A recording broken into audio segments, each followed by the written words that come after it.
Hi, Les. I'm just testing audio.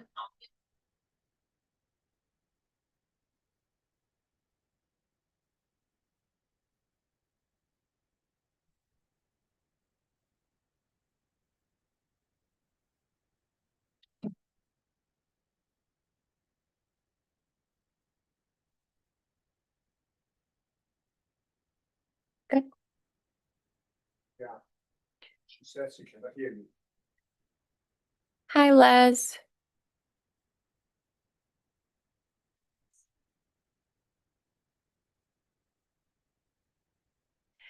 I'm in the English channel, but IT has confirmed we can hear you in the Spanish channel. Thank you.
Hi, Lotna. I'm just testing audio. Can you hear me?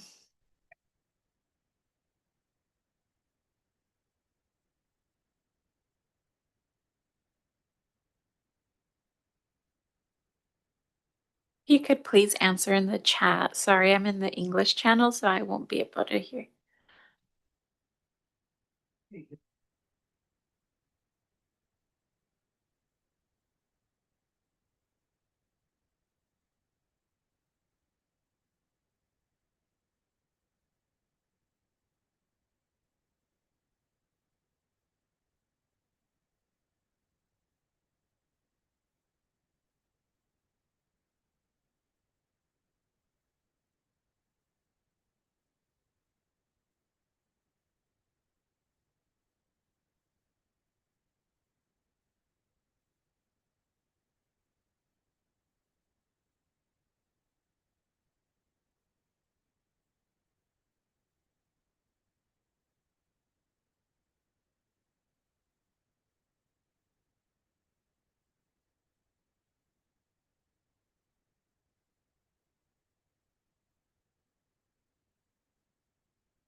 Hi, Ladna. I think you're in the English channel.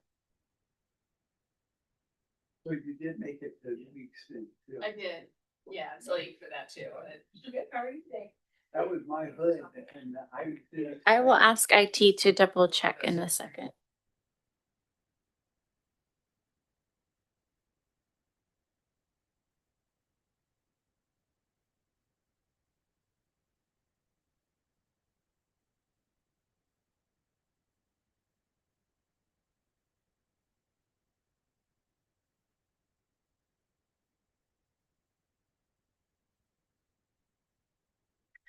Latna, we can hear you. Thank you.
And to the republic for which it stands, one nation, under God, indivisible, with liberty and justice for all.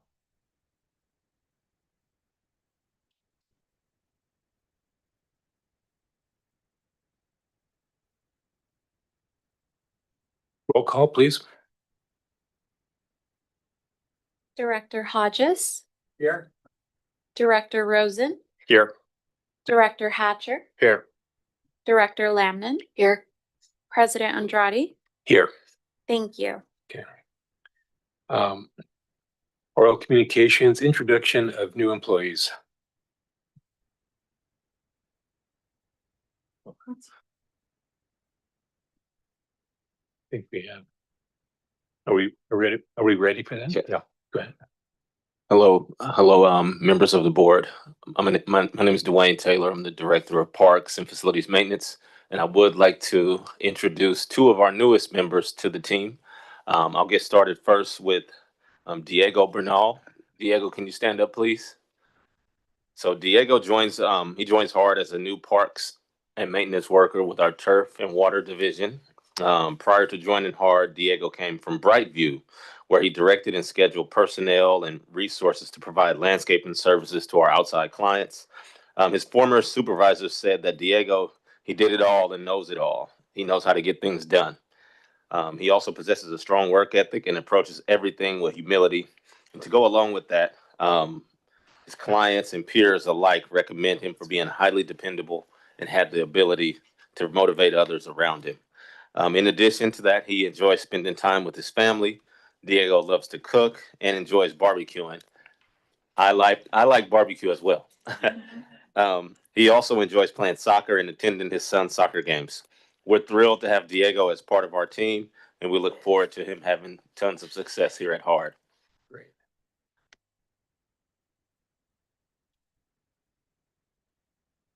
So we have another staff member, a new staff we'd like to introduce, and this is Jose Islas. Hi, Jose.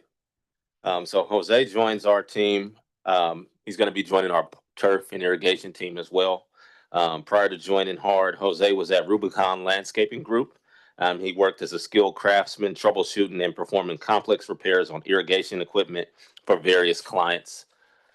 He also, his previous clients and supervisors praise him for being very personable and professional. As a knowledgeable tradesperson, Jose is a strong collaborator and a savvy problem solver. Outside of work, Jose enjoys spending time with his family, particularly going out together and trying a variety of different cuisines. We are thrilled to have Jose join our department, and we look forward to his success here at HARD. Thank you.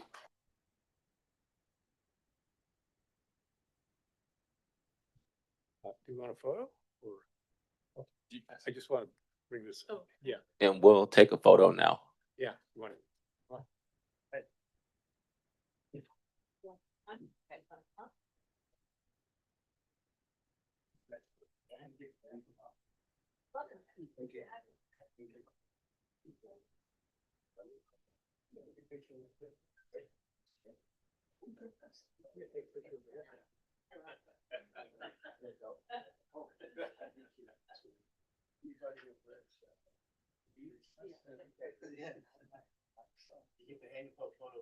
Yeah, that's a picture. So his little thing. Thank you.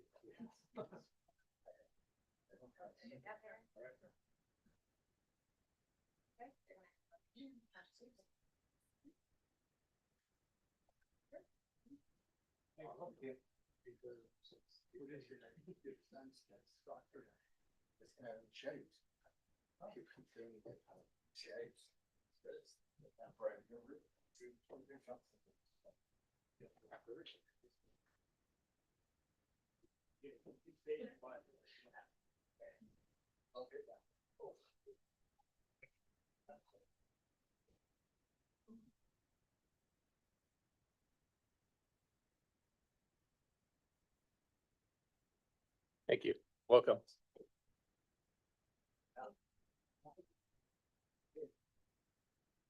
We have a volunteer of the month,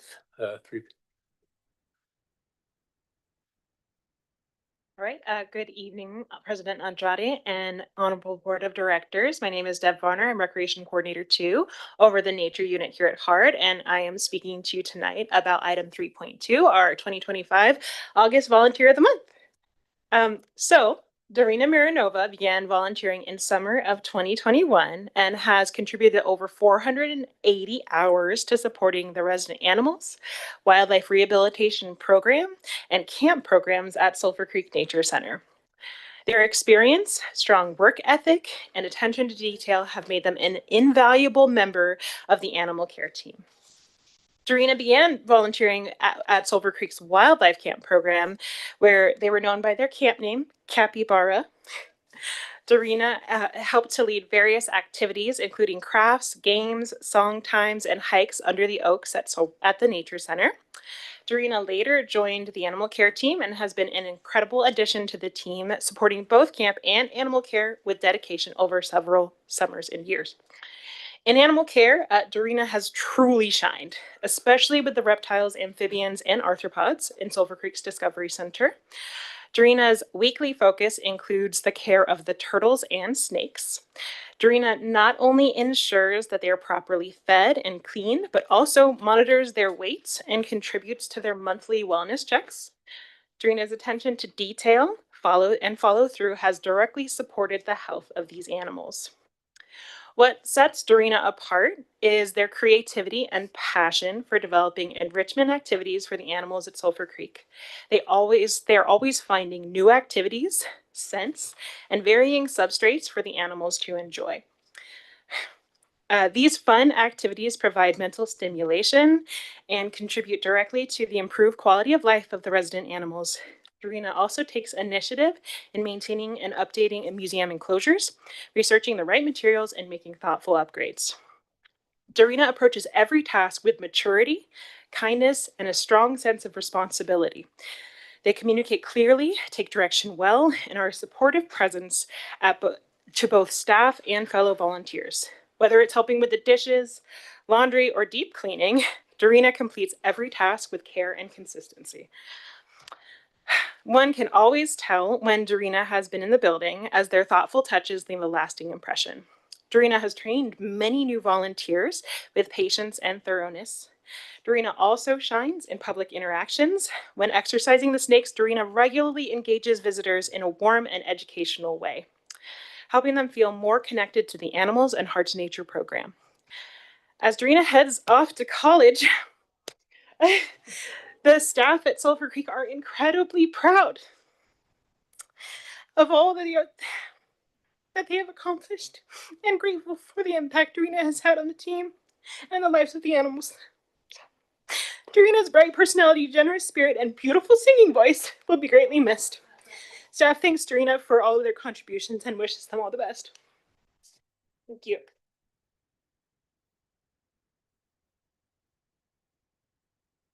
You want to say a few words?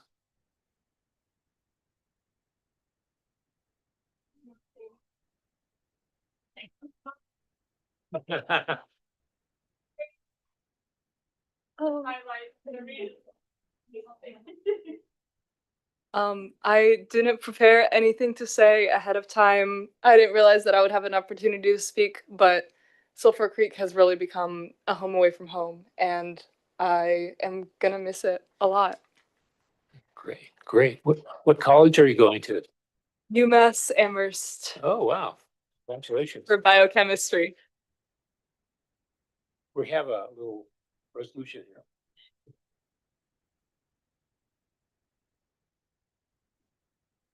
here. Name on me.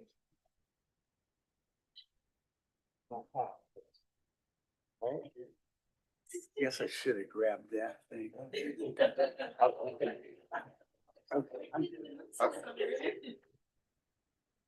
So you remember the spot.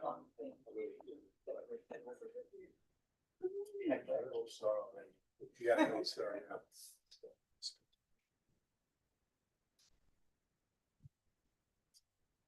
Alright, have you guys look at me, we'll do some photos in the count of 3, ready, 1, 2, 3. And then we'll have mom do some photos. Thanks for taking your time.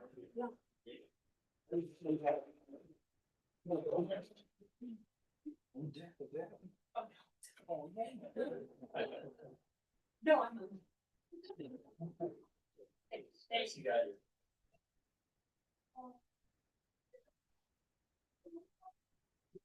If I can break a record.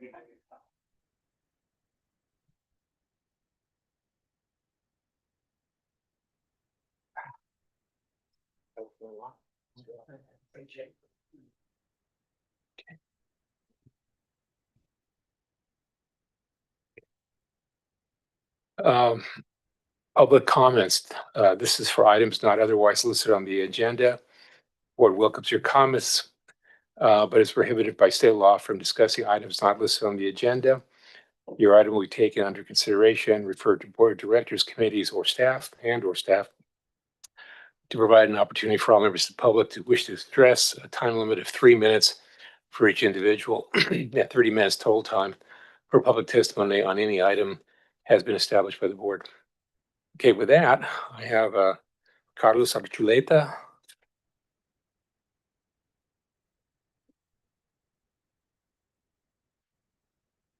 You guys hear me? Push the button on the bottom there. Left or right? I'm not sure. There you go. Mic check? Yeah. Okay, I'm coming to basically say a complaint about Jim Willer. I was at the event, the grand opening event, celebrating, having a great conversation with people from the park. People like Mike Barada, Sandy Frost, who've been advocating for parks in Cherryland for like since the turn of the century. And Mike was kind enough to try to attempt to introduce me to Jim Willer. And Jim Willer is crazy. I tried to speak to him, and not only was he unprofessional, where I had to say, you know what, you coming at me crazy. I'm gonna go ahead and remove myself from this situation. But before I even got there, it was to my understanding that he was belittling cameramen at the event prior. He was lecturing the public because they weren't quiet enough during his speech because he's like some type of royalty. And that's come to be like a pattern from this board to tolerate. Now, Rick, I had a personal relationship with you, but since you overlooked what happened at my wedding, I could never look at you guys the same again. I've always looked at you as different than Sarah, I've witnessed Sarah silencing minorities' voice, or people like Peter, who unconstitutionally silence my speech on social media. That's unconstitutional. You guys should be speaking up on that. But again, it kind of reminds me of like when Malcolm X talks about the white liberals who are the difference between the fox and the wolves. You guys are the fox, and we're the lamb chops.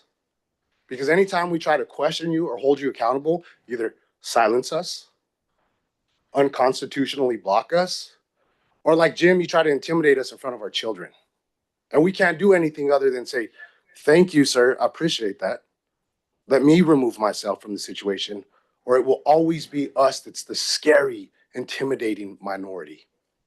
And so I want to say this, because Jim made it, he was confused that I don't have a right as a taxpayer to question you guys. Whenever a president of a league comes and asks me to use my platform to say, hey, could you bring up the fact that we have to do our own groundskeeping, even though we pay for this league? We have to have everybody play in the dead heat because we don't have lights. And he calls me a liar for that. I wasn't trying to sell drugs or do crime. I'm trying to advocate for kids' baseball leagues.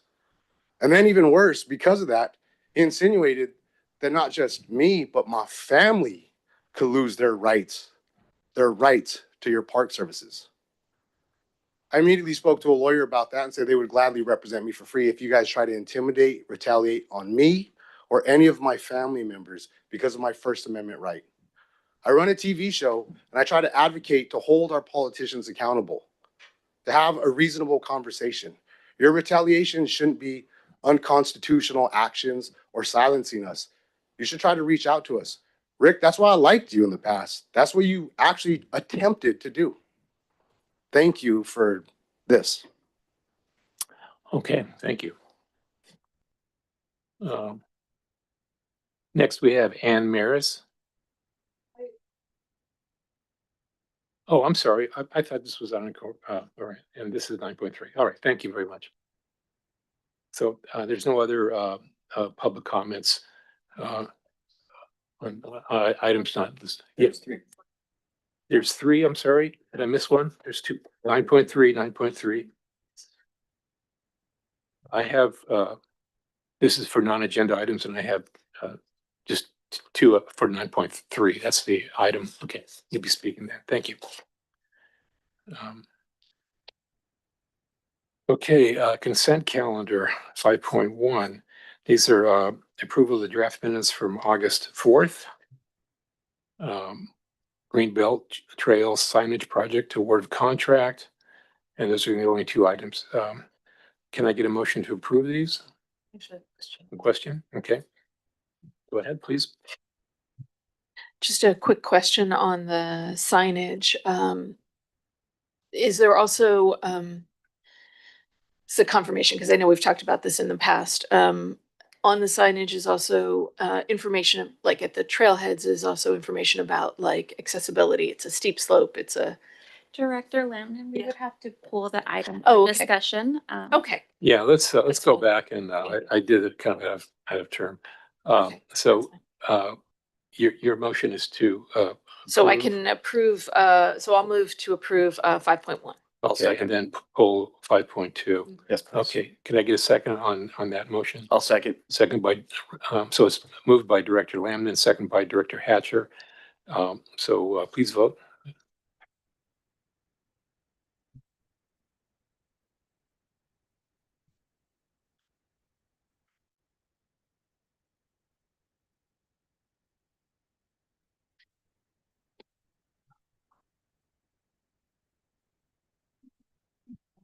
Nothing's coming up. Nothing's coming up so far. It's not just me.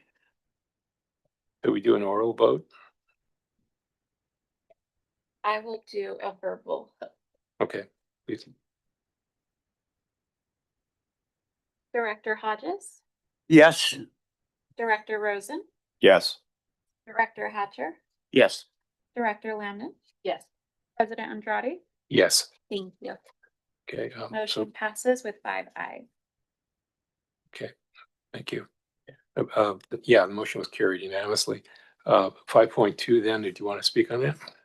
Thank you. Go ahead, Megan. So Megan Tiernan, Capital Planning and Development Director. So yes, the trail signage at the trailheads list the names of the trails, the length of the individual trails, and then the level of challenge. So mostly, I think we listed them mostly as moderate, but that is on the trail signage. Great. Thank you very much. Nader has a question. Yeah, Director Rosen. I also had a question 5.2, and I do appreciate I talked to you ahead of time, Megan. I just wanted to get this on the record that I've seen at other conferences, other signage. A lot of times now they're putting a QR code on it so that when you need to update information, whether it's language translatability, if there's additional features or more details about some of the things, we can come back and edit the link so that we're not going to have to go back and just keep changing the language that's on the sign. We'll have the sign, but it'll also have little QR codes in the future, right? It is possible to do that right now in this package. The only thing we have is the QR code on the regular park signs. We could do that in the future and add QR codes to this. There'd have to be a landing page on our website and somebody would have to monitor that. So we're Right. not set up on that end yet, but it is possible. Okay. All right. Thank you. So can I get a motion on 5.2? So moved. Moved by Director Lamden, Second. second by Director Rosen. Okay, with that, let's vote. I think we're having some technical difficulties for tonight's meeting, so we'll go ahead and do verbal for this meeting. Okay, please, a verbal vote Okay. then. Thank you. Director Hodges, Yes. Director Rosen, Yes. Director Hatcher, Yes. Yes. Director Lamden, Aye. President Andrade. Yes. Thank you. Okay, 6.1.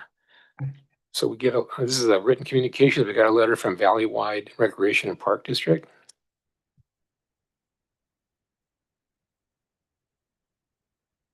Yeah. Dear Honorable Board President Andrade and Honorable Board of Directors, Nicole Espinoza Roa, Public Information Officer. The letter that you received was a letter in regards to Jim Wheeler receiving the his award with CPRS. Can you repeat that award again? The award is The the Hall of Fame award. Yes. Yes. And that's by the California, California Park and Recreation Society. okay, so he got an award for Hall of Fame for all the contributions he's made during his career. Oh, Correct. all right, very good, thank you. Okay, and we don't need to read that right now. Was that your intent to read it or no? Okay, thank you. Public It was a hearing. very nice letter, though. It was a very nice letter, yeah. Yes. 7.1, adopt fees, charges for district programs and facility use. Let's see here. Hi, good evening. Adrienne Lee Bird, Director of Recreation, Arts and Community Services. I'm here tonight to present the fees and charges for 25, 27. As you know, every 2 years, we bring you a list of the fees and charges that we charge for different programs within our department. Our staff does a survey of surrounding agencies to make sure we're within the median and of what rates we should charge. And so tonight, we'll be presenting the fees for our programs, and we are asking we are asking the board by motion to adopt the resolution with the proposed changes and additions to the fees and charges schedule. I'm here to answer any questions that you may have. Okay, yeah, this is a public hearing, so is it anyone from the board have any questions or comments on this? Director Rosen? So I have a question. A few weeks back, I was just looking for it. We received a letter from some community members that were concerned about the charges for table tennis at the Aitken Center and about walk-on flexibility, and they did some comparisons to other districts and some other options. Can you explain is any of that reflected on this, or does this answer or address some of their concerns? Sure. So what I would say is our fees for table tennis are incorporated with our other program fees within the senior charges. On a separate note, staff actually has been holding meetings with those folks today and tomorrow. Very passionate group, and it's been an exciting discussion. But we have we're gathering feedback, and we have a number of different options for them to actually vote on as a group. So I'm pretty confident we will come to a good solution that everyone's happy. The couple things that we can't do is, and Anne's here, so this is good. We cannot accept cash on site. We're not doing that anymore. And we do want to make sure we have a nice, we don't hit capacity and people can't play. So we kind of do need to know how many people are in the room. But there are a couple of different options we're putting forward for them to weigh in on, to choose how they would like to attend the program. All right. So these charges that are the new updated charges, those are some of the considerations that are included in that. Yes, they are incorporated. Okay. Thanks for I just wanted to make sure, because that was a specific thing that just came up recently. and definitely a I would- hot topic. Yes. Yes. Okay. Thank you. Any other questions from the board? Okay. Comments? Okay. Thank you. I really appreciate how thoughtfully this was put together to make charges inclusive, transparent. And I know I sent a whole bunch of questions about this, which I appreciated the answers on. And I think that this strikes a really strong balance of the sort of individual benefit, public benefit, and trying to give the program staff the flexibility to meet our community and a lot of the requests there. And obviously things will continue to evolve as we figure out drop-in things, but I appreciate the leaning into that conversation as well. So thank you. Great. Thank you. Thank you. So this is an open public meeting. If any member of the audience would like to address the board, you will have 3 minutes to do so. When your name is called, please approach the podium or unmute yourself and begin your comments. Anyone from the public wishes to speak on this item? Is there anyone online that wishes to make a comment? We do not have anyone online for public comment for the public hearing. Okay. So therefore, I close the public meeting. Any comments or discussion from the board? Or can I get a motion if that's the case? I'll move to accept 7.1. Okay, moved by Director Hatcher, I'll second. second by Director Hodges. I have no comments, so please go ahead and call the roll. Okay. Call the vote. Director Hodges, Yes. Director Rosen, Yes. Director Hatcher, Yes. Director Lamnon, Aye. President Andrade. Yes. Then we have another items, 7.2. This is an ordinance increasing the rate of compensation for yours truly, the Board of Directors. So section 5784.515A of the California Recess Code allows the board by ordinance to increase the per meeting compensation for the board members by an amount not to exceed 5% annually. The board will conduct a public hearing, and after the close of the public hearing, consider introduction of the proposed ordinance. And this is, okay, so staff, do you have any comments on that or Good presentation? evening. Good evening, Honorable Board of Directors. So as you read, President Andrade, this is an item that can come annually to the board to increase the per meeting compensation each year through the adoption of an ordinance. So tonight we are recommending that the board hold a public hearing to introduce ordinance 2025-1. And this would increase the board's per meeting compensation from $115 to $121 with 55 cents. And after the public hearing is closed, staff recommends that the board waive the full reading and formally introduce the ordinance for consideration. So we're going from 115 per meeting to 121 per meeting. Okay, any comments or questions from the board? Nothing? Okay. So opening this as a public meeting.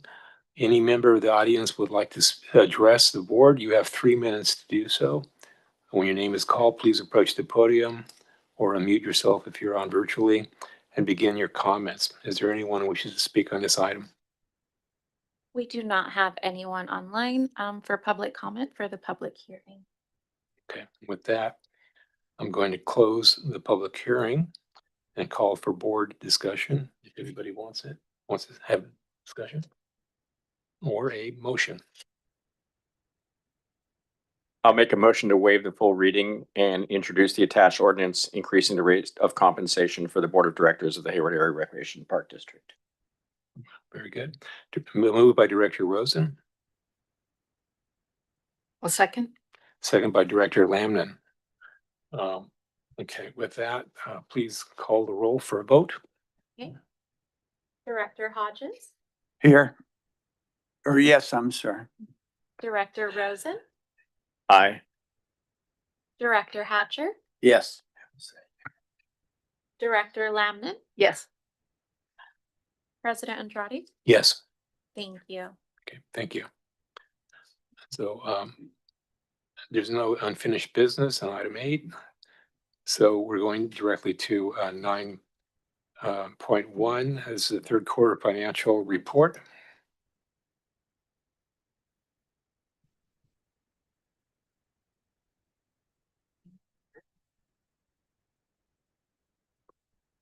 And do you want to turn your mic on? Perfect. Okay. See if I can make this. Okay, here we go. Good evening, Honorable Board of Directors. Ann Mays here on behalf of Finance to share the third quarter report for fiscal year 24-25. This is the same budget recap that you saw the last time when we looked at the first and second quarter. If you recall, the assumptions for revenue included property tax growth of about 4% over the fiscal 24 projected numbers. Program revenue was expected to increase 9.6%. They continue expansion of the recreation programming. Our personnel assumptions included the general salary increase that was agreed to in the MOU and the compensation plans. We also added 7 FTEs after adding the 5.5 during the mid-year budget adjustments in fiscal '24. And our vacancy savings was anticipated to go down as a result and from staffing. A small increase in services and supplies, excuse me, and the $250,000 contingency that we have had.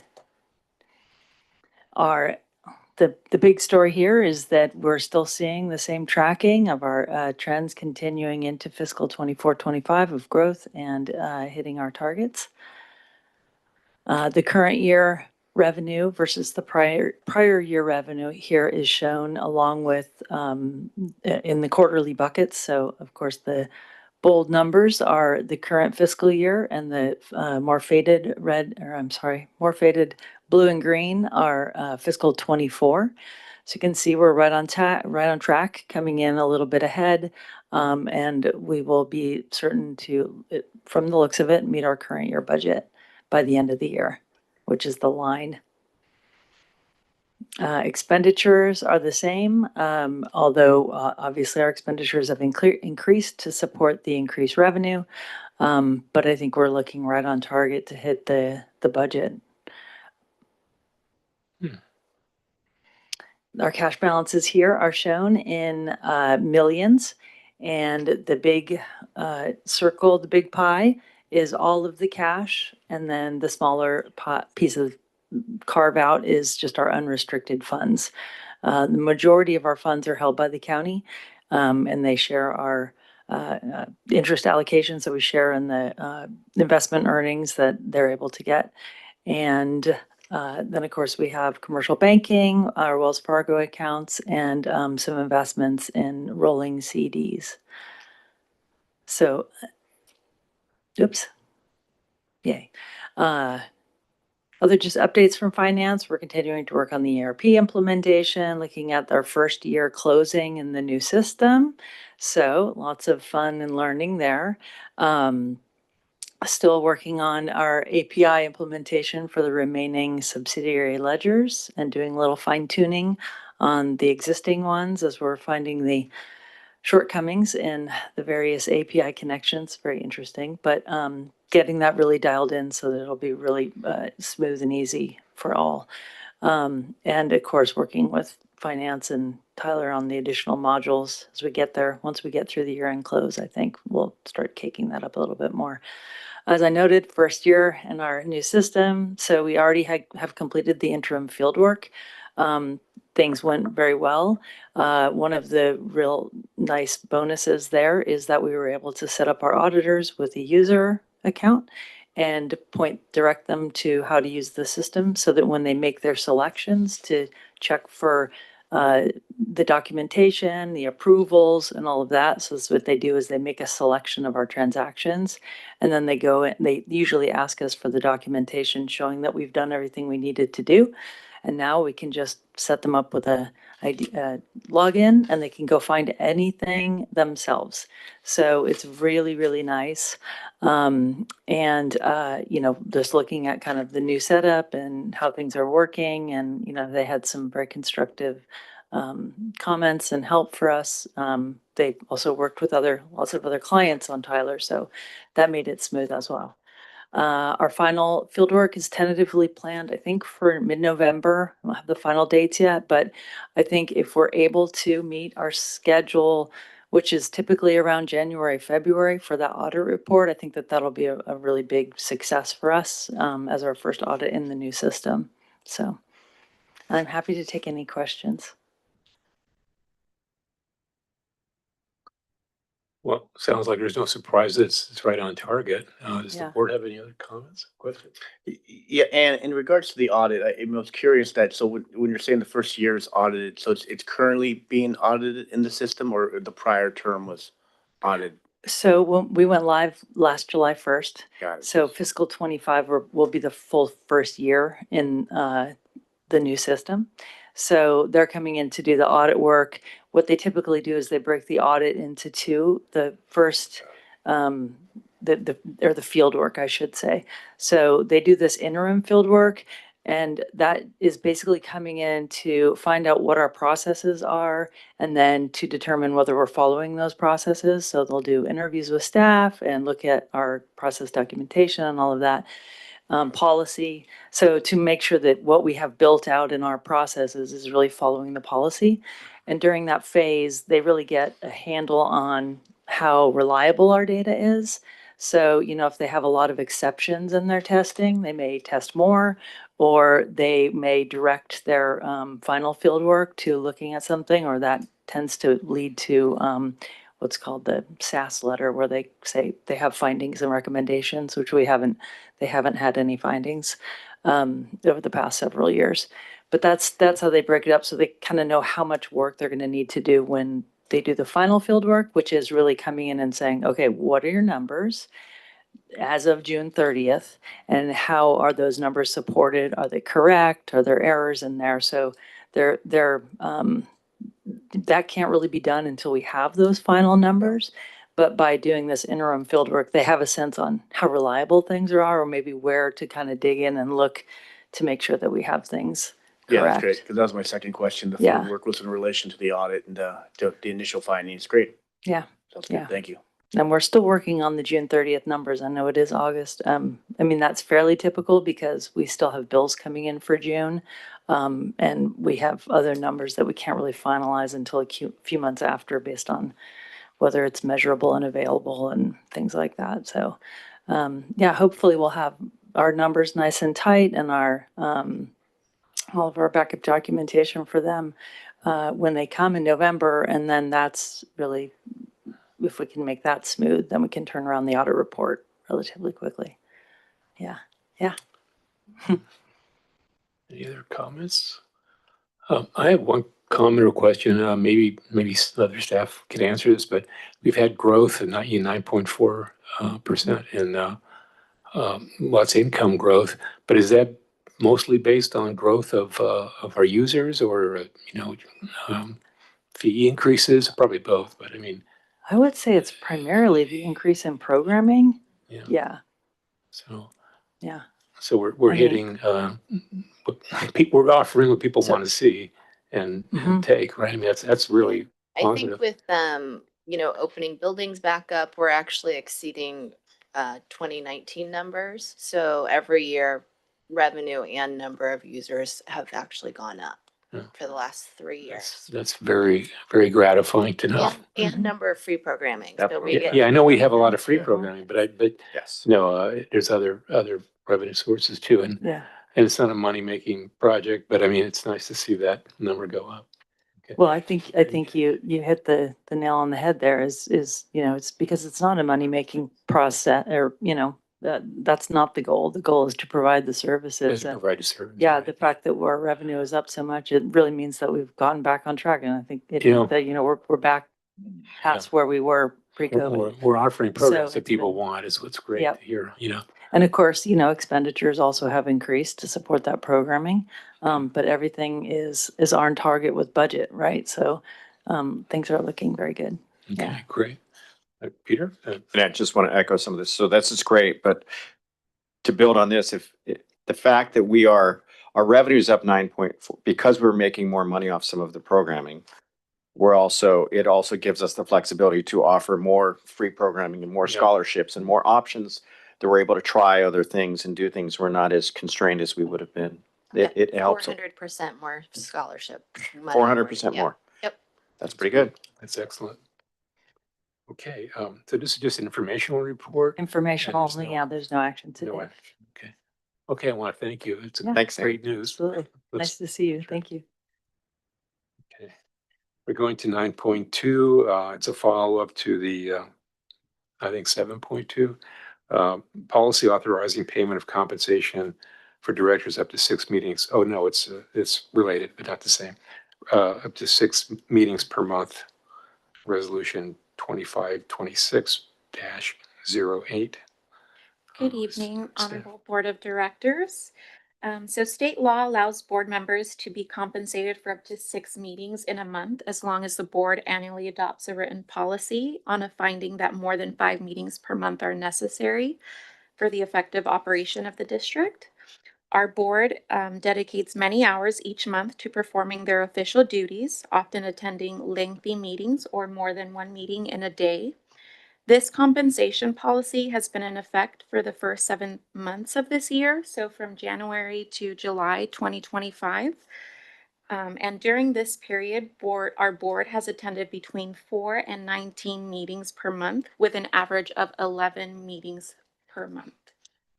So I would like to thank our board on behalf of the district for their dedication and the time they commit to serving the community. And with that, staff recommends that the Board of Directors by motion approve the resolution adopting a policy authorizing the payment of compensation for up to 6 meetings per month and making the findings in support of this policy. Thank you. Pending any questions. Yeah, Director Rosen. I just want to clarify, this is more for the public. So we're getting compensated for the first 6, up to the first 6 meetings a month that we go to, and we average 11 meetings a month. Sometimes we have up to 19 meetings a month. And when that happens, we still only get paid for the first 6, correct? That is correct. Okay, I just want to, it's not like we're just getting paid for, For every meeting. Up to Yes. 6 meetings, that is okay, correct. I just want to make sure so the public knows. Thanks. Thank you. Thanks for that clarification. Any other comments? Nothing? Okay. With that, can I get a motion? Pardon me? With their public. Well, is there any public comment? Sure. I'm sorry. Is there any public comment on this? We do not have anyone from the public with their raised hand online. Excuse me for that. And then in that case, let's ask for a motion. So moved. Moved by Director Rosen, I'll second. seconded by Director Hodges. Okay. We Direct- vote, please. Director Hodges? Yeah, sorry. That's, yes. Thank you. Director Rosen? Yes. Director Hatcher? Yes. Director Lamnon? Yes. President Andrade? Yes. Thank you. Thank you. Motion carries. 9.3, approval of task order with WRT Incorporated for the Foothill Trail at Grove Way. This is a task order for $257,000 and change to prepare design and construction documents for the Foothill Trail. Staff, would you? So actually, can I go first? Yeah, please. Thank you. I have a conflict with this item due to where I live, so I'm stepping out. Thank you.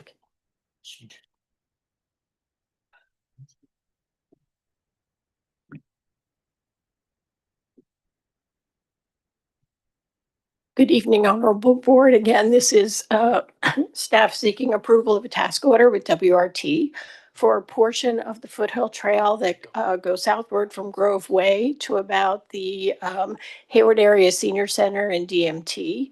A portion of the trail from there southward to A Street has already been built by Eden Housing. But there is a small parcel of land that was gifted to HARD from Eden Housing that will be included in this community outreach and design project. So that's the 1432 A Street site. We solicited proposals from the on-call landscape architects for this project, and we received 5 proposals. We reviewed them and determined that the WRT team was the best fit for this project. They will be conducting community outreach, design, helping our environmental consultants secure permits where necessary, construction drawings, and construction administration. We will have a series of community meetings and surveys related to this project so that we can gather input from the community about what they desire along this trail and in this small parklet. And with that, staff recommends that the Board of Directors by motion authorize the general manager to execute a task order with WRT Incorporated for $257,203 for the Foothill Trail at Grove Way and Trailhead Pocket Park at 1432 A Street. And we're available for any questions. Thank you. Thank you. Board have any comments?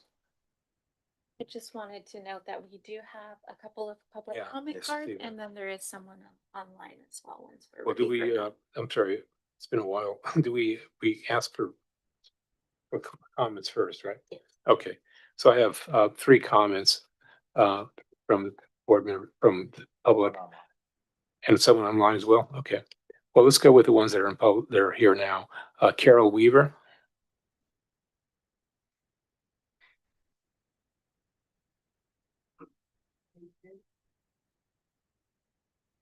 How about now? Yes. My name is Carol Weaver. Good evening. I live at 22149 Earl Drive in Castro Valley, and I represent myself, and I also speak for my Baywood neighbors. My home borders the hard Carlos B. Park on Grove Way. It's now becoming a drug park. For the past month, I've been working with HARD's manager of public safety, Mr. Jose Gutierrez. Can you hear me okay? Hold on Yeah, a little bit. Yeah. sorry. On July 22nd, I emailed him that the park is no longer safe or stable, and it's also getting violent. I polled my neighbors on Nextdoor, and the majority don't go to the park because it's dangerous. I had 5,000 neighbors view that post and 80 comments. They said the park is unusable, it's scary, people are yelling, people are screaming at 3 a.m., and it's creepy. And I just learned on Monday, a week ago, the sheriff cannot do anything. They can only help us if somebody is threatened or hurt. And they were there on last Monday, and there were 3 major incidents, and nobody could help us, and they were pretty bad. So what we have now is a lot of bad actors that have found the park, and it's a drug park. I see it daily because I have a view from my deck. My request for you on the new trail that will go through the Carlos B. Park is please take safety precautions. What I'd like is the lighting to be very good and very bright at night. I would also like to see if we can have cameras. Like I said, the sheriff can't help us. And unless there's a video, they can't do anything. It's a shame. And the very last thing I really want to emphasize is if there's a bridge, I understand there's a bridge, please put in a secure gate or door like the ones that they have on boat docks and lock it at night. And make sure none of the bad actors can get in. And I swear I'd help to pay for it. So our neighborhood will be impacted by this trail. I'm begging you to help my neighborhood be safe and unafraid. We don't want the park totally taken over by bad actors that do drugs and are violent. Thank you for your time. Thank you. I think we can respond to these. We're doing, WRT is going to have public meetings on this, right? Yes, Yeah, and I don't know, how many are they contracted for? 2 meetings and a community survey, 2 meetings at a minimum and a community survey. Okay, so I imagine some of this will come up at that time as well. Yes. Thanks for your comments.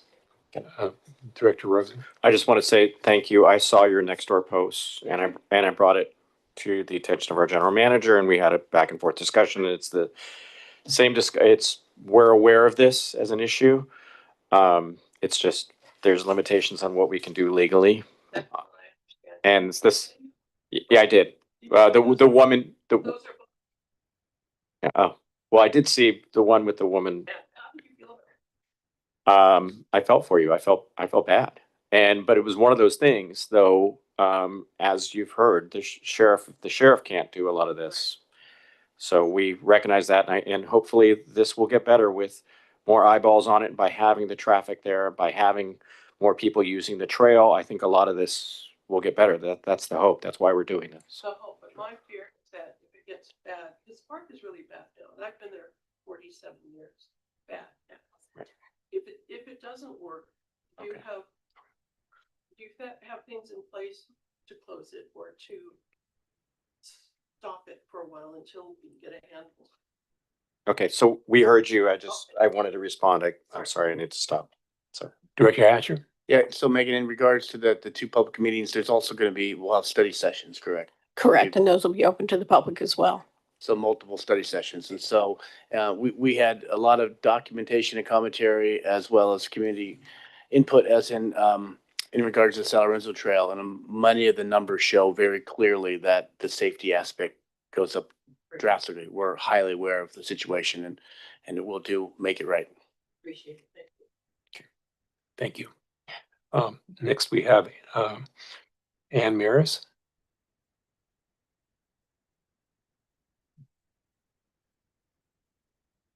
Hello again. Hello, Dr. Maris. I'm a biochemist. I'm a neighbor. I live by this trail. So I have a lot to say. I'm going to limit it to two main areas. So one is about the A Street part and one is about the Groveway part. As far as community outreach, I just want to mention that in the work study plan, it says the outreach is only for the A Street area. So we at the Groveway end would like to be included in that community outreach. Okay, so there was a long route through the destruction and decimation of Ruby Meadow, long thing. So you've already heard a lot of these comments. We hear a lot of placards are going to get put up, and that's great.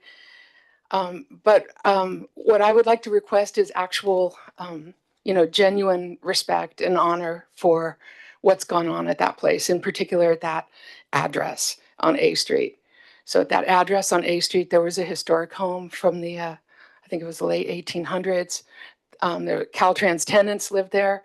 Caltrans tenants worked for decades to stop the freeway, which was planned to go overhead of that meadow and over Douglas Morrison Theater. George Godinez was the Caltrans tenant at that address. He had a lot of problems with maintenance. Caltrans is not a great landlord. His house caught fire while he was sleeping and he died in that home with his dog. I've contacted his family through the Ruby Meadow efforts and done a lot of research with the fire department and studied it.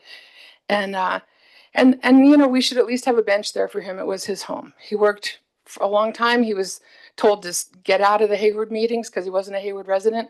That site is the last Castro Valley address before the creek, and the creek is the border to Hayward. So, of course, we have Segurite Land Trust, the Indigenous Women's-led land trust there. And I just think it all needs to be uplifted. So what I'm asking for is some kindness and understanding about all the damage that's been done. And I know you can't fix it all, but okay, so 45 seconds, Groveway. Groveway, I've repeated, I haven't been involved in any study sessions other than one workshop. Repeatedly, we've asked for that trailhead to be moved toward the new development, which is going to be down on Foothill. We have a lot of traffic. We have, arguments, violence, have had to clean up prostitutions, drug dealing, et cetera, on that street. It's not okay to turn the front of someone's house into a public parking lot. It's not okay. So there's 3 lots on Groveway. At one time, Jennifer Ott offered the one closest to the development for a dog park and a park. And it would make a lot more sense to actually use that for somewhere for people to park, to take a skid loader and do a nice little easy grade where people in wheelchairs can access the trail. So that's what we've been hoping for. And thank you. Look forward to participating. Okay, thanks for your comments. Any comments on that one? Okay, any questions on that? Okay. I have a quick question, Yeah, just for clarification. There's not going to be a parking lot on Gary Drive, right, for this trailhead? Correct. We're not including parking. Okay. Great. With that, our next speaker is Bruce King.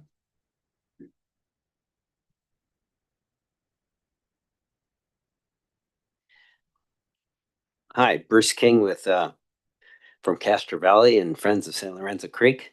Thank you, Hard, for getting us to this phase of where we're going to actually do some hard planning on the trail. Appreciate that. Some comments about habitat. the habitat between, you know, Grove Way all the way up to the top of the hill where the water tank is, all the way to Carlos B. Park, and then all the way to A Street, has been severely impacted by humans over a long periods of time. So it's been decimated. It's not natural. So when I look at this plan, I see that we're going to build a trail. And in terms of planting plants, we're going to hydroseed. And maybe there's an option for the pocket park where maybe we'll have some landscaping irrigation, but no real discussion of what we're going to do in terms of the plan. I look at the pocket park area, it's pretty much graded, and there's one large tree there that's been look like it's been hacked at many times. And when you look at the trail where Eden Housing did their work, you know, they landscaped on the Eden Housing side, but on the other side of the trail, it's, you know, a bunch of loose dirt and mowed dead weeds. And you know, at the top of the hill where the water tank is, you know, it's been graded over time up there, you can see, and it's, you know, we've cut down eucalyptus trees that owls were roosting in recently. I don't know who did that. Anyways, we've got habitat that we should be restoring. So I don't see in this project design that we're including that, but maybe you're just thinking this is the first phase, you know, this is how we get there. But at some point we need to be sticking some, you know, some vegetation back in, some locally endemic native plants, not, you know, hey, I went to the nursery and I got, you know, drought tolerant California natives, but, you know, what grows in this type of environment, we should be recreating habitat. On that regard, there's the only discussion of water is maybe an irrigation system at the pocket park that's on a solar system. But I'm thinking if anybody is going to put in any plants, we've got to have a water source. And so, you know, at what point are we going to tap into the water main where, so that, you know, if HARD or if volunteers that want to come out and plant plants can get to some water, and we can periodically go out and, you know, get some water to those plants to get them going, you know, get some keystone trees and things growing out there. So, I'm just not seeing in this project phase any scope of work that's really addressing this issue of how we getting the habitat back. Thank you. Thank you. Questions or Peter? I have a quick question. Thank you, Bruce. So if I know it says no irrigation setup for sure, but if we considered maybe they talked about a solar timer, a solar controller, but there's a possibility that we could talk about putting in a temporary irrigation system for the establishment period for some of these things, and then maybe something long-term for some of the trees if we're doing something along those lines. So we do have a water connection at the 1432 A Street. We're not aware of any water connections along the northern portion, what we're calling Caltrans Parcel Group 8. So we'd have to look into that. I think if we didn't have access to water there, the foothill trail will be wide enough to drive on, and it could be that we're watering with a truck. All right. So in theory, until we get plants. So in theory, if we're doing California natives that are used to summer dry, what we'd be doing is we would be giving supplemental water in the spring, and maybe an extreme dry for the first season. We would just be going out there with a water truck, maybe hitting it, or using the water bags that we started using for some things. And again, until we get into the next phase and start with WRT, but we can start looking into that, but we're just not there yet. So it's not out of the question. It's just No, it's not something out of to the question, consider and to be bringing up at these public meetings. Yeah. Okay. Thank you.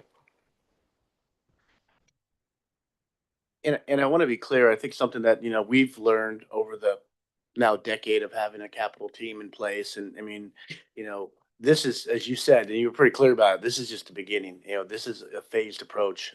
Having infrastructure in place in the beginning is important.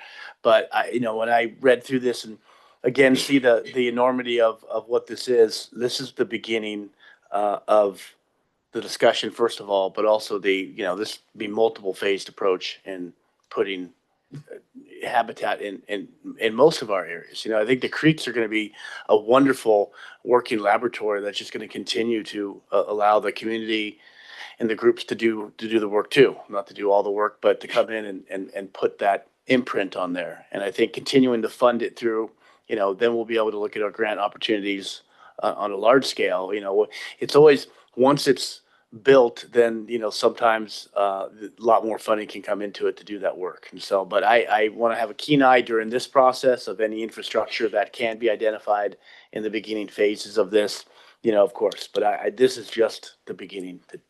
So, thanks. Director Hodges? Director Hodges?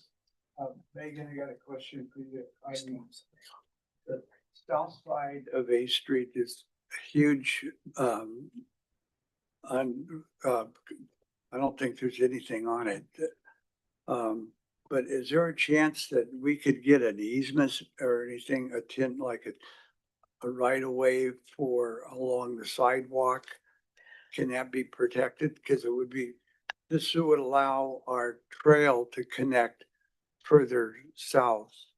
So the Foothill Trail goes north-south and it will connect kind of through that neighborhood over to D and Clay.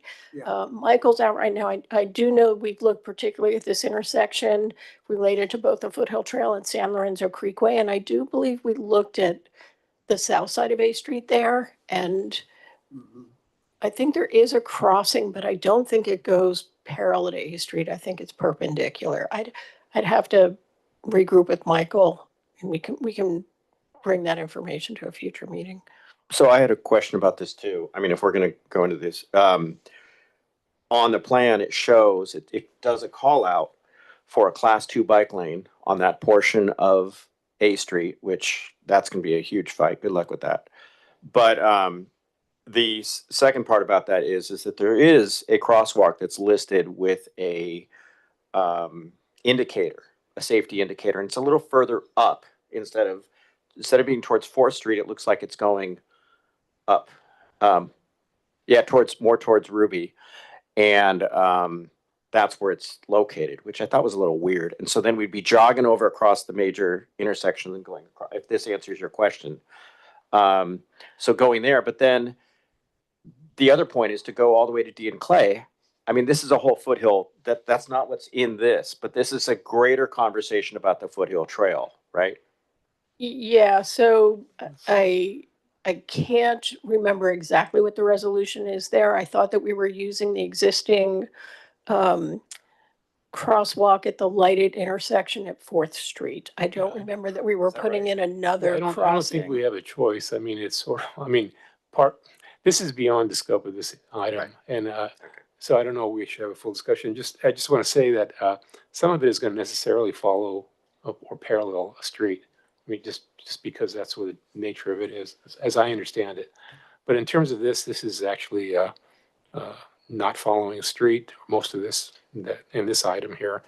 And and what we're doing here, this is just the beginning of a conversation. There's a lot of balls in the air. And the idea is to get our consultant to go out and do the outreach, and we'll have many public meetings. You know, we've done this before with our parks. We do a lot of outreach, and usually not everyone's satisfied, but we get most people on board, and we come up with a good product. So hopefully you'll certainly have your chance to speak. And I think some of the items you bring up are really valid. So just hold on and look for the notices, because you'll be noticed. Okay. Did you have any? I think there was. I may have missed a person online. Okay, Yes. and I apologize for that. So if that person would like to speak, Yes, I have Diane Dunn. Please feel free to unmute. Okay. All right. Thank you very much. We live on Knoll Way and weren't notified about this meeting, and we want to make sure that we're notified about the survey. And so how are those notices being sent out, and what grouping? go ahead. So we will be doing mailers to residents within a 500-foot radius of the trail alignment. We'll also be posting on social media and our website. What's your website? Hayward Area Recreation and Park District. Oh, okay, all right. Just wanna make sure. Actually, it's haywardrec.org. So what would be the time frame for those notices to be sent out?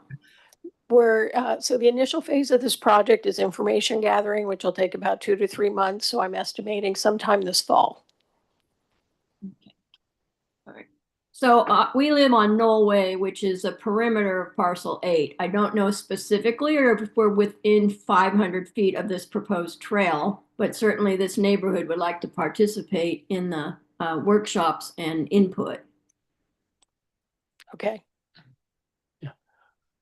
I expect that that would be, you're within that 500-foot radius. And, yeah, if this is Megan, the speaker before was Megan.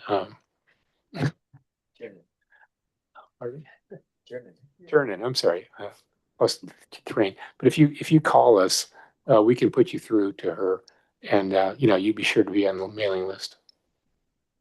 Okay. Okay, thank you. We look forward to the process. Okay, there will be a process, and everyone will have a chance to speak. All right. Okay. Thank you. Director Hatcher, please. Yeah, and for 25 plus years, I visioned the San Lorenzo Creek Trail. So that was such a wonderful that I had to step out of the room during my time. And, something I'm just throwing it out here as a dedication. And I think that, WRT does an incredible job at really engaging and having this conversation in the big picture. Did our master plans, did our trail master plans for San Lorenzo and the Foothill. The historical component to what we have moving forward is not completely solidified with HARD either. And it's something I'm dedicating a lot of mind and resources to learn more of our history. So anything you have to forward to us to get us that information, because I think we have a great opportunity with the Hayward Historical Society and other groups in our area to really help enhance and educate. That's part of our mission in learning. And so I think it's a great opportunity to be able to bring some of the historical components of both creeks, the Foothill Trail, and the area out there. So I want to put that in the stratosphere. Okay. Thank you. Director Rosen. I just want to echo part of that. It made a lot of sense that WRT got this design to design the and do the outreach for the formal that one specific area, the first leg that we're actually going to work on the Foothill Trail, because they designed the plan originally. And so they're familiar with it. They've done a lot of community outreach when they did that, and they have a history of doing that. So hopefully we can keep that all in mind, and then also consider some of the historical elements that have been discussed, as well as maybe the Chichenyo and some other things that need to be considered. So thanks. Okay, thank you. So we've discussed the item. I want to close the discussion. Is there a motion, please? Yeah, I'll move 9.3. Moved by Director Hatcher. I'll second. Second by Director Hodges. And if there's no other comments, call the roll, please, for the vote. Director Hodges, Yes. Director Rosen, Yes. Director Hatcher, Yes. President Andrade. Yes. And I just want to remind everybody, it's just the beginning of it. And this is this is just a consultant to contact you guys and get this thing rolling. Okay. And those comments will be welcome at that time and now as well. But I mean, that's where it's going to focus. So thank you. Okay. So this would be item 10, other business, informational items, informational only reports from the board. So who wants to start? Well, we usually start at the end. Director Hodges, are you ready to? You want to talk? So soon. Okay. You want to turn on your mic? Yeah. Well, it's gonna probably be redundant all the way down to what we did this. Yeah, weekend. you can start. Well, we saw the trifecta of parks today. And it was amazing. The hop from went down about 5, no, not quite 5 miles between. But it was great. The finish was fantastic. A lot of color, a lot of people, kids playing, and I hope it continues that way. So I won't bore you with anything else. I enjoy it. So I will start off with, I went to the Hayward Unified and Associated backpack giveaway, and it was at Tennyson this time instead of being at the smaller sites that it's been at in the past. And there's more room now. It was amazing. I think it's a great event. Kids getting excited about getting back to school because of haircuts. There were 40 barbers giving out free haircuts to kids. In addition to getting all their school supplies, there were services for medical and food and health, and local Supervisor Marquez and Dr.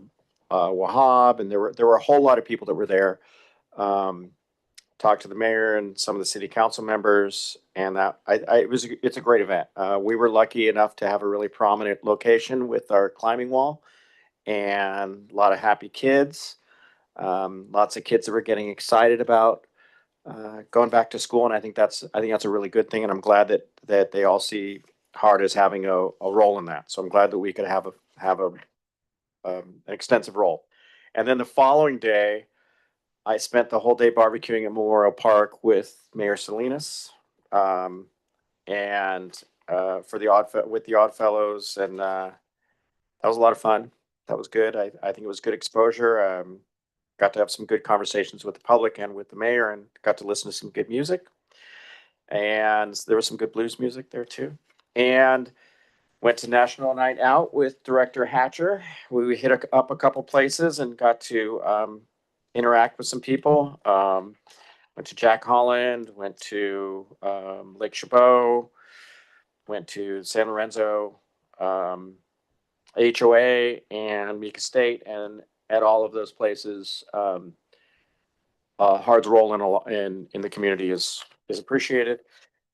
And let's see, what else do I have? As Director Hodges talked about, the 3-way ribbon cutting, groundbreaking, and ending up at Unity Park was spectacular. I keep driving past Unity Park, and I always see kids there. I think they're well done. That's all I'm going to say on that. And I'm blown away. I keep bragging about the fact that not only are we getting our community center built at the ARC for a reasonable price because we're partnerships, but we're also able to deliver free daycare because of our consistently trying to advocate for our community. I think it's just amazing. And the tour of all the facilities was great. We were able to go to the Foothill Trail location, and we got out and looked around, and so that's in primary memory to a lot of us right now. We know how it was. We were just there a couple days ago. So anyway, that's it. Thank you. Yeah, not a lot to add. Also went to a couple sites for National Night Out with and saw Director Hodges at those. Wasn't able to go to a lot of them, but appreciated that HARD was participating in those. And the comments are just as Director Rosen reflected. Yes, spectacular, groundbreaking, great tour. Was at the community conversation around the St. Regis Center that's coming in, and it was great to have HARD in the room for that and to have that be ongoing collaboration around homelessness and solutions in the community. There's a Bidwell community meeting coming up, and so, continued opportunity for collaboration and cross engaging conversation. It's actually, sorry, the meeting is not about Bidwell, it's about Fairway Park, but it's anticipated that Bidwell will probably come up. And I drove past there recently and I know there's been some improvements and I appreciate those. And got to stop in just for a second at the Touch a Truck, which was lovely. So great work all around. Thank you. Just gotta find something that you guys haven't gone to. You know? Yeah. I was gonna do the Touch a Truck. I did the Touch a Truck last year was such a special at the San Lorenzo Community Park. I think it was double capacity of what was anticipated. I was only there in the beginning also to see it again. I'm sure that it hit its mark, and just the overall presence that is continuing to, as been mentioned by the directors tonight, of heart in the community, and it just continues to notch up, and it's not only notched up, it's incredibly appreciated. I mean, it is so well received in the community. It's really great to see the staff, highly engaged with the community. National Night Out is around, at least in the areas that I've been around, Ashland, Cherryland, San Lorenzo. It was always at the St. John's Church. There it was a massive. Now it's been broken up into multiple areas, and so it was really nice to see being able to go to so many, 4 of them that night. All of them highly addressed and engaged, and the people out there really enjoying the work. I also attended with Director Landon the St. Regis with our Public Safety Director, Jose Gutierrez. And it was, St. Regis was a facility that has been repurposed to be dealing with not only the folks experiencing homelessness, but also a detox center. It's a new model that's coming into our community. It was highly discussed, and I think it'll be continue to have the public meetings. It's great to see our public safety administrator there because it is a stone's throw from not only our district office but also the Memorial Park area too. So the park tour, which we had with our Citizens Advisory Committee and our Bond Oversight Committee group, as well as staff. Thank you, Megan, who was the master of ceremonies and many of the stops there. Christy, Nicole, Adrian, Jim. I mean, the presentation to leadership groups like that is really critical to be able to show folks that are, highly engaged with HARD. So it was very well received.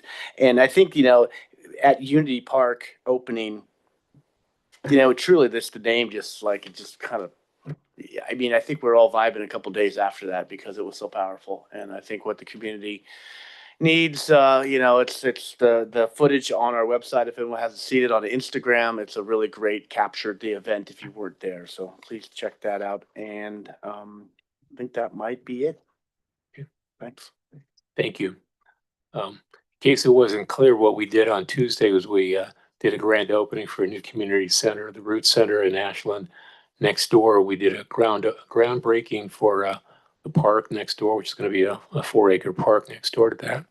And we did a grand opening of a Unity Park on Maddox Road.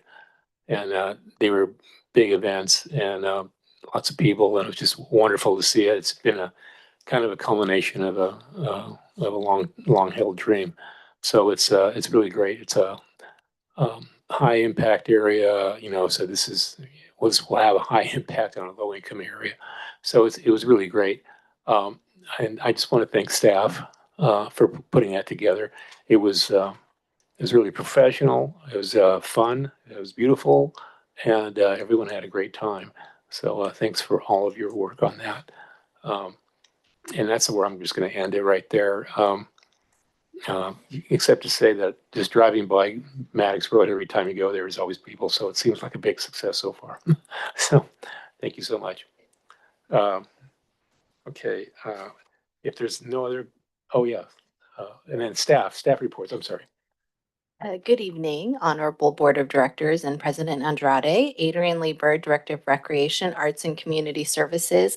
As you mentioned, a really fun opening at Unity Park. We had almost 900 people registered, and when Thomas did the Placer AI count, it was close to 1,200 during that time.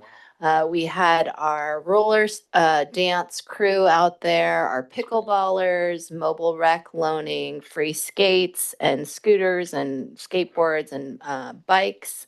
Our seniors playing table tennis, and we had cornhole. So it was a really fun day, as well as food trucks. It was a busy weekend. We had a family camp out at East Avenue with almost 90 attendees. Most were actually past East Ave families, so they were reliving the heyday, and I know all about it because my son attended this summer and drank the Kool-Aid. He had a great time. And so they got to experience our great staff at East Ave and kind of do all the activities and the night hikes, which I think was very much enjoyed, and hosted them to a nice dinner. And then Touch a Truck, we also had, I think, close to 900 attendees at Touch a Truck. So it was a busy weekend, but really fun and very happy to be out in the community. Thanks. Good evening again, Megan Tiernan, Capital Planning and Development Director. So the Hayward Plunge is out to bid right now, and we are getting ready to put both the Ashland Grove, the East 14th portion of Ashland Grove out to bid by the end of this month, and also Bidwell Community Center and Park will go out to bid by the end of this month as well. Yeah, excellent, great, perfect. No updates from Parks and Facilities Maintenance. Okay. They all look good, by the way, so thank you. Thank you. And, I have no updates. okay, you gave us a big update, yeah, thanks. Dear Honorable President Andrade and Board of Directors, Nicole Espinoza-Roa, Public Information Officer and Assistant to the General Manager. We have a lot of great events and things coming up. So you'll see in your GM newsletter that it will go out to you this week. A variety of fun stuff hitting the ground starting the end of this month in September as we move into fall. So you will see that coming your way. And that's all I have. And we have the Hayward Street Party this Correct. Thursday, The right? Hayward Street Party will be Thursday. Okay, so we we'll will be attending. We will take over the Hayward Streets and party hard. Okay, sounds great. Okay, with that, I'm gonna close this hearing. Next hearing is gonna be September 2nd, 6:30 at this office. Thank you. Right. Thank you, Latna and Les.